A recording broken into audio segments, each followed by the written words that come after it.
আসসালামু আলাইকুম গাইস, আপনারা সবাই কেমন আছেন? আলহামদুলিল্লাহ আমরাও ভালো আছি। অনুষ্ঠানে খাবার দিতে একটু দেরি হয়েছিল, সবাই ফুচকা খেতে চলে এসেছে। আমিও নিতে আসলাম ফুচকা ছেলে মেয়ের জন্য। মামার সাথে কথা বলতেছিলাম, মামা আমার জন্য ফুচকা রেডি করে দিচ্ছিল। তো ফুচকা নেওয়া ডান, এসে দেখে খাবার দেওয়া শুরু করে দিয়েছে।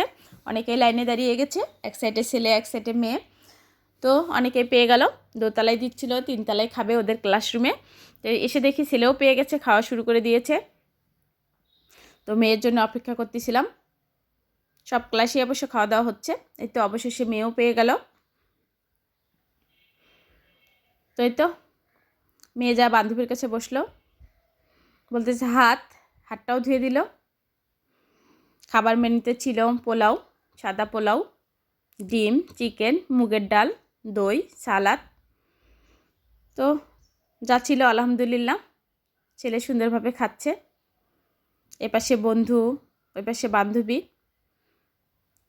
তো এই তো আপনাদের মাঝে ভিডিওটা শেয়ার করলাম। আল্লাহ হাফিজ।